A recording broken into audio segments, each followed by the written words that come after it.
Olá, eu sou a Paula Faria, CEO da Necta e idealizadora do Connected Smart Cities e Mobility. E nesse Conecta Talks, eu vou conversar com Atílio Rulli, que é diretor sênior de Relações Governamentais da Huawei Brasil. A Huawei é uma empresa multinacional de equipamentos para redes e telecomunicações com sede na China e atua no Brasil desde 2014. Da companhia em áreas como segurança, educação, saúde e infraestrutura têm contribuído bastante para tornar as cidades no Brasil e em todo o mundo mais seguras e inteligentes, por meio de redes de banda larga, computação em nuvem, Big Data e IoT, por exemplo.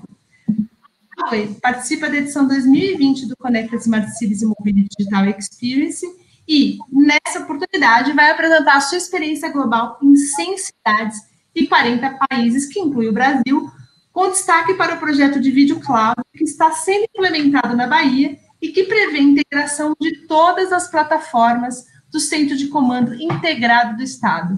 Bem-vindo, Atílio, tudo bem? Obrigada por aceitar o convite. Obrigado a você, boa tarde, Paula, boa tarde a todos. Nós que agradecemos o convite aí de cooperar com vocês. Bacana. E eu vou iniciar aqui, Atílio, esse nosso bate-papo, falando um pouquinho sobre a atuação da Huawei no Brasil e em todo o mundo, e como é que vocês constroem cidades mais inteligentes e conectadas com as soluções que vocês oferecem.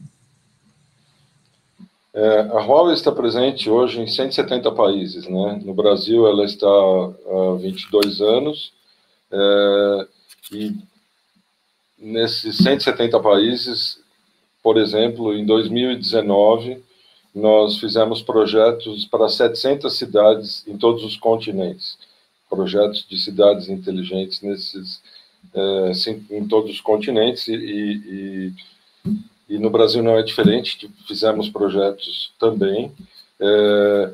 Óbvio que o nível de maturidade das cidades é muito heterogêneo, para cada cidade você tem um projeto específico que ele é desenhado para atender a necessidade da cidade ou algumas demandas específicas, mas nós temos experiências desde construção de todas as camadas das cidades inteligentes até complementares de cidades que estão com nível de maturidade, seja de conectividade, ou seja de aplicabilidades ou aplicações no nível mais avançado. E aí, o fato de vocês estarem aqui desde 2014 certamente contribui bastante para entender essas particularidades das regiões para conseguir oferecer a melhor solução. Desculpa, agora, desde 98, tá? Desde 98? Então, corrigir essa informação que eu mencionei em 2014, na verdade, estava há mais tempo aqui no Brasil. 22 anos no Brasil. Isso. Bastante tempo. Já é basicamente já entendem bastante aqui das nossas peculiaridades, né? E falando um pouquinho da experiência da China, como é que você entende essa experiência no contexto de atuação da Huawei ser replicada no Brasil, né? Quais são as experiências que vocês já conseguiram ter êxito na China e que vocês acham que já conseguiram replicar aqui ou que vocês acham que teria sucesso se replicado aqui no Brasil? Nós já fizemos, como eu citei, várias experiências e vários projetos no Brasil, alguns já entregues em operação, outros em suas fases de delivery, né, de entregas. Sem dúvida, as experiências da China e em outros países são levadas em conta, né, porque você aprende também com esses cases. Nós temos um case muito grande na China, que é em Shenzhen, que é onde é a sede da Huawei, que é uma cidade muito, muito avançada sob o ponto de vista Smart City mesmo. Ela contempla todos os segmentos, né, da cidade conectados, né, que o objetivo final é a melhoria da qualidade de vida do cidadão e também a gestão municipal ou a gestão do ente público que faz toda a gestão das secretarias e das verticais que cada cidade possui. Então, utilizamos essas experiências, seja na China, muitas experiências na Europa, e no Brasil não é diferente. Então, nós estamos hoje na parte de Smart Cities há mais de 3 anos trabalhando nesse segmento no Brasil, e tem bastante experiência já também para passar do Brasil para fora. Isso diz que estão presentes em 170 países, né? Correto. Então, essa experiência certamente de regiões tão diferentes, com características tão diferentes, certamente ajudam bastante a conseguir construir essas soluções que vocês acabam replicando em diferentes países aí que vocês estão espalhados. Agora, falando um pouquinho sobre as soluções de vocês em cidades mais seguras e inteligentes. A gente sabe que vocês são bem reconhecidos nesse tipo de solução e que são super importantes para as cidades, principalmente as brasileiras, porque a gente sofre bastante com essa questão. Como a empresa combina redes de banda larga com e sem serviço para permitir conectividade integral em uma cidade? Aí eu queria que você detalhasse um pouquinho esse processo e quais são as áreas das cidades que se beneficiam com esse tipo de solução. A conectividade é uma das infraestruturas básicas das cidades inteligentes, né? Como eu comentei, as cidades inteligentes você constrói em camadas, né? A camada estrutural é de conectividade. Essa conectividade ela pode ser de banda larga fixa, no caso, muita conexão via fibra ótica, pode ser de banda larga móvel também, por meio das redes existentes de banda larga móvel, também por conectividade via rádio, que seria uma outra combinação, e na maioria das vezes, né, dependendo da infraestrutura da cidade, uma combinação de cada uma dessas tecnologias para fazer a conectividade, que, repito, é a infraestrutura básica. Depende muito do nível de maturidade, novamente, da cidade, o nível de cobertura que essa cidade tem, seja com as suas redes privadas. Muitas cidades constroem as suas infraestruturas de fibra, fazendo as suas redes metropolitanas, né, como eles chamam, ou, às vezes, através de terceiros, seja de um ISP, dependendo da região, ou seja, das provedoras de comunicação convencionais, os grandes operadores do Brasil. Então, essa camada de conectividade eu diria que é a base fundamental para a construção das cidades inteligentes. Eu espero, Paula, ter respondido a sua pergunta, mas essa é a nossa visão. Assim, claro. Na verdade, esse é o desafio mesmo, né? A gente tem diferentes cidades, elas têm diferente infraestrutura de internet, de tecnologia, de conexão, de conectividade, e certamente isso traz um desafio aí para a implementação de algumas tecnologias. Então, com certeza respondeu sim, e é importante a gente conseguir entender essa nuance aí e como isso tem implicação na construção da solução, né? Então, a conectividade certamente é a chave dessa implementação. E falando um pouquinho dessas tecnologias, quais são as tecnologias que vocês usam para a implementação nesses processos? E nesse sentido, Atílio, como funciona a rede de comunicação crítica, a ELTE, quando se trata de segurança? Ok, respondendo a primeira parte, Paula, as principais tecnologias que provêm a construção de uma cidade inteligente, repito, a conectividade, né, todos os equipamentos de conectividade, seja fibra ótica, rádio ou comunicação de rede móvel,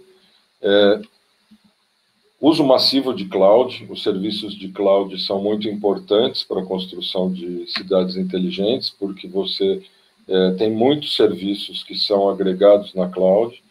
O uso de inteligência artificial também é bem importante. Então, é uma tecnologia que é um dos pilares de cidades inteligentes, inteligência artificial com a cloud e também fora da cloud em determinados equipamentos. E, complementando, vamos dizer, um dos grandes pilares também é a tecnologia de IoT, né, da internet das coisas, que faz a conexão dos sensores e das coisas mesmo, né, dos semáforos inteligentes, de tudo que possamos chamar de inteligência é suportado pela parte do IoT. Então, eu diria que esses são os 4 grandes pilares e ferramentas que são utilizadas nessas construções de cidades inteligentes. A camada superior, que nós chamamos a camada de aplicação, sem dúvida tem uma grande importância, porque depois de toda essa estrutura pronta, você tem que ter aplicação de gestão, aplicação para as diversas verticais, aplicação até para o cidadão acessar serviços, enfim, etc. Então, combinados os 4 pilares com a camada complementar de aplicação, eu diria que você tem todas as ferramentas para construir uma cidade inteligente. É interessante, né? Porque esses quatro pilares, né? Desculpa. Não, é que eu só respondi a primeira parte, a parte do ELTE, eu não respondi. Legal. A tecnologia ELTE também não digo que é um dos pilares, mas é uma grande ferramenta. A tecnologia ELTE, ela é muito utilizada, principalmente no segmento de segurança pública, guarda civil, guardas metropolitanas, até das polícias, né, mas na maioria das vezes as polícias elas são de gestão do Estado, né, principalmente polícia militar, mas a LTE é uma tecnologia que permite uma integração de vídeo, dados, voz e imagem numa única estrutura, né? O LTE é uma tecnologia que é o LTE construído enterprise. Você faz a sua rede LTE, que nada mais é do que a rede móvel, que você constrói uma rede móvel privada com todos os instrumentos de segurança que o LTE tem, agregados com a parte de enterprise. Ele tem a segurança definida pelo usuário, ele é gerenciado pelo usuário, e ele é uma rede privada que só usuários que o gestor daquela entidade ou da cidade entram nessa rede. É uma tecnologia muito utilizada atualmente, ela é um avanço da tecnologia de rádio convencional, né, que nós chamamos de PTT, que é o Push to Talk, mas é a evolução dessa tecnologia e muito alinhada com cidades inteligentes, a tecnologia LTE também. Bacana, porque quando você conta um pouquinho desses 4 pilares e dessa tecnologia que é uma evolução da anterior, fica claro que para a gente também, a gente sempre discute que a questão das cidades inteligentes tem que considerar o aspecto humano. E que a gente fala muito de tecnologia, a gente está falando aqui essencialmente de tecnologia. Mas quando a gente fala que essa tecnologia vai trazer mais segurança para o cidadão, dentre outros aspectos, a gente está falando aqui em qualidade de vida, a gente está falando aqui das pessoas se apropriarem do espaço público, ou seja, essa é uma solução que essencialmente atende através da tecnologia, mas que traz vários aspectos humanos aí quando ela é implementada. Então, é importante a gente frisar isso, porque a gente sempre quer mostrar que a cidade inteligente, ela não trabalha só tecnologia, ela está considerando esses aspectos, que é trazer essa qualidade de vida para as pessoas. E aí, então, falando um pouquinho aqui já de soluções implementadas, Atílio, eu queria que você explicasse primeiro no que consiste as soluções de cloud de vocês e também sobre o projeto que vocês estão implementando na Bahia, que você contasse para a gente aqui o que vocês estão fazendo lá e quais os aspectos dessa solução aí, o que vai trazer de valor para a Bahia. Então, conta para a gente aí essa solução. Primeiro, respondendo a parte de cloud, né, Paula, a cloud é uma ferramenta, eu diria que essencial para as cidades inteligentes, não só pelo volume de processamento de dados, de serviço que você põe na cloud, mas como uma das maneiras mais rápidas também de você implementar, né? Porque ou você utiliza serviços na cloud, ou você constrói os seus próprios data centers, que na maioria das vezes eles são mais lentos e dependendo do projeto com retorno de investimento mais longo. Então, cloud é essencial, na Bahia não é diferente. Na Bahia nós fizemos um projeto para a Secretaria de Segurança Pública. O projeto da Bahia é bem interessante porque nós utilizamos um legado existente, seja de infraestrutura, mas também com a parte de câmeras, e incluímos na modernização.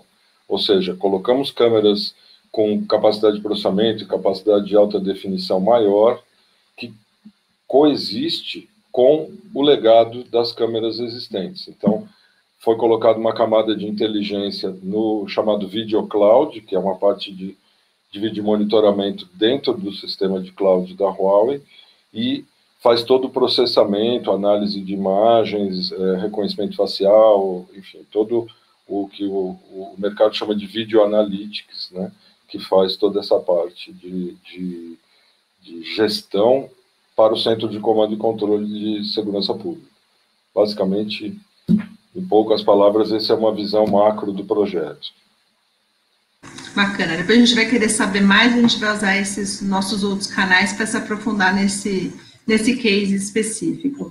E falando um pouquinho aqui da tecnologia 5G, né? A gente está falando muito da tecnologia 5G e de todos os benefícios que ela pode trazer quando ela for implementada no país. Eu queria que você contasse um pouco das perspectivas da Huawei, qual é o potencial desse mercado?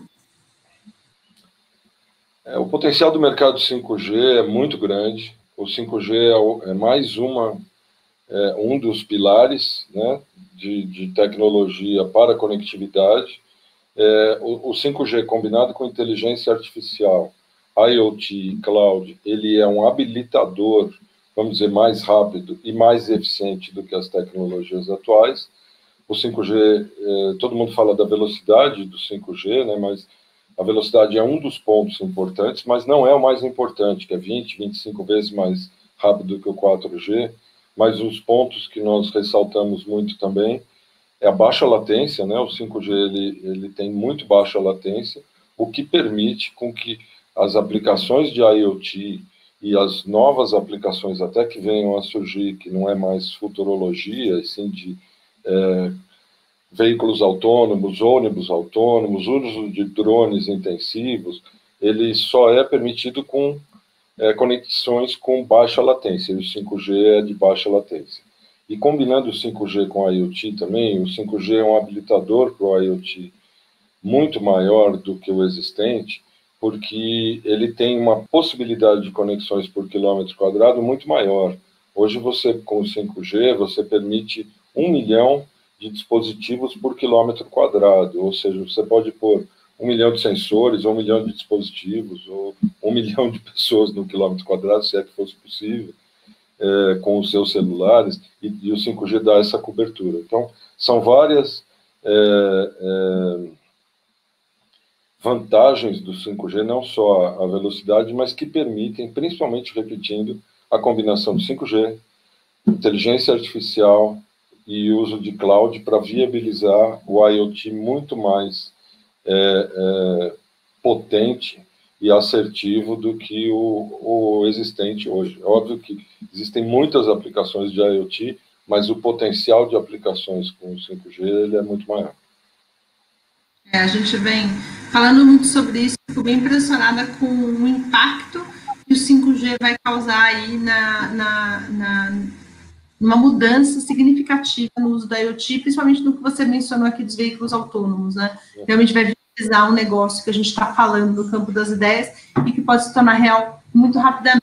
Então, aqui para concluir, Atílio, vocês estão conosco esse ano como patrocinadores do Conecta Smart Cities e Mobility, e nós já tradicionalmente reunimos governos e empresas especialistas desse mercado para discutir o desenvolvimento das cidades brasileiras.